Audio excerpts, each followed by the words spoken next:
भगवान, फिर से ये कोरोना नाम का राक्षस जाग गया। इस बार तो ड्रैगन के मुंह से मौत बरस रही है। सही बोल रही है माँ जी। मुझे तो अब शर्म ही आती है कि मैं चाइना से हूँ। न जाने क्या क्या खाते हैं, कैसी कैसी बीमारी फैलाते हैं। अरे बहू, लेकिन वहीं से तो तू भी आई है ना मेरी लाडो। तू तो अंडा भी नहीं खाती। माँ जी, अच्छा खासा सब ठीक हो गया था, लेकिन पता नहीं कैसे ये फिर निकल कर आ गया। काश चाइना वालों को थोड़ी सी और अकल होती तो आज हम लोगों से अपने यूं जुदा ना हो रहे होते। कोरोना की नई लहर से देश में हो रही मौतों और घर में बंद रहने के कारण हमारी चाइनीज बहू बहुत दुखी होती है।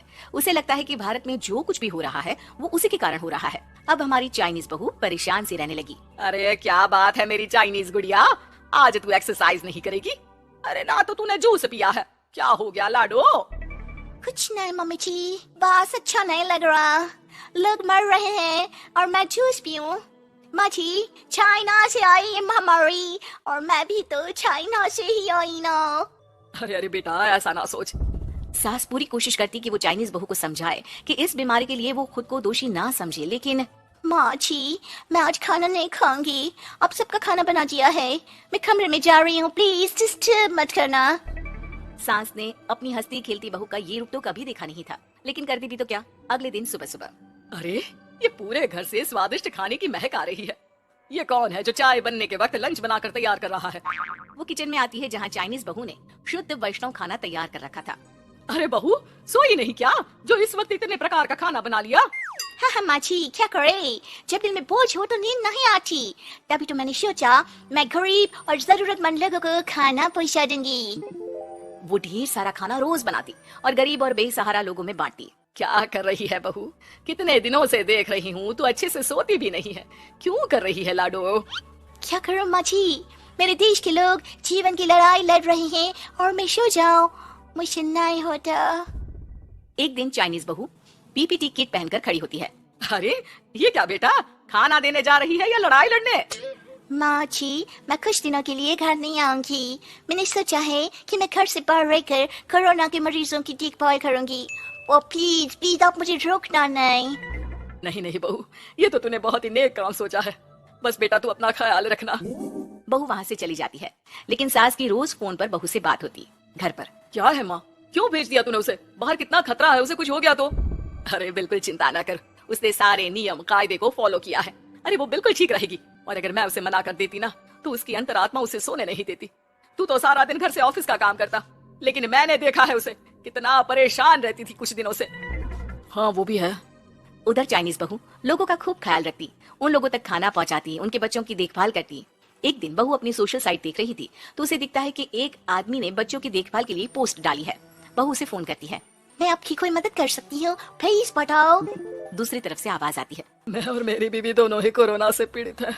हम लोगों के बच्चों को देखने के लिए कोई नहीं है, प्लीज हमारी मदद करो। हाँ हाँ बिल्कुल, आप परेशान ना हो, मैं आ रही हूँ। मुझे आपका एड्रेस बताओ। वो आदमी बहू को पता लिखवाता है। वहाँ वो पहुँच जाती है। ओह, ये किसे बुला लिया आपने?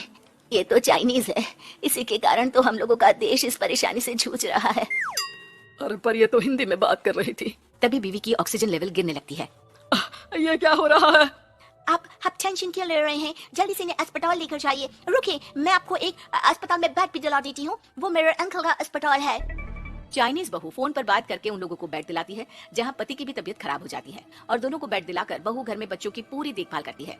सास का बहू पर फोन आता है। अरे मेरी चाइनीज गुड़िया, कैसी है रे तू?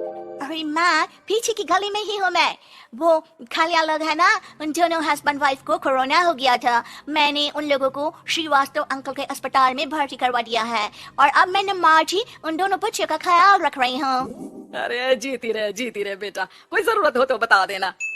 नहीं नहीं माँ जी, सब कंट्रोल में है। बस इन बच्चों के माँ बाप ठीक होकर घर आ जाए। अच्छा माँ, इन लोगों के घर का फोन बज रहा है, मैं आपको थोड़ी देर बाद कॉल करती हूँ। लैंडलाइन में घर के मालिक का फोन था। हम लोगों की जिंदगी का कोई भरोसा नहीं है। यहाँ इलाज महंगा है और हम लोगों के पास पैसे नहीं है। जितना इलाज हो सकेगा उतना ही होगा। हमारे बाद प्लीज आप हमारे बच्चों को संभाल लेना। नहीं नहीं, ऐसे मत बोलिए, मैं अस्पताल वालों से बात करती हूँ। बहू अपनी बैंक से अस्पताल वालों को पैसे दे देती है और फोन पर कहती है, हनी, आप लोगों के अकाउंट में पैसे डाल दिए हैं। इन दोनों का अच्छे से इलाज होना चाहिए। पैसे की जरूरत होगी तो मैं और डाल दूंगी। सारा दिन बहू कोरोना पेशेंट के बच्चों को देखती, रात में ढेर सारा खाना पैक करके जरूरतमंदों में बांटती, सोशल साइट्स के जरिए भी वो लोगों से जुड़कर उनकी मदद करती। फिर एक दिन घर का मालिक और उसकी बीवी ठीक होकर घर आ जाते हैं। आपका बहुत बहुत शुक्रिया, मैं आपकी पाई पाई लौटा दूंगा। भाई नहीं, पैसा दिया था, लेकिन वो जब आप बिल्कुल ठीक हो जाना तो क्षमा कर देना, कोई बात नहीं। दोनों पति पत्नी चाइनीज बहू का शुक्रिया अदा करते हैं। आप तो हम लोगों के लिए भगवान की तरह है, आपका बहुत बहुत शुक्रिया। चाइनीज बहू बहुत खुश हो जाती है। वो घर आकर सास को पूरी बात बताती है। देख मेरी चाइनीज गुड़िया, तुझे चाइना का होने पर अफसोस था ना, लेकिन तूने सच्चे दिल से लोगों की सेवा करके ये बता दिया कि बेटी कहीं की भी क्यों ना हो, ससुराल आकर वो ससुराल के रंग में ही रंग जाती है। अब तो तू मेरी भारतीय बहू है।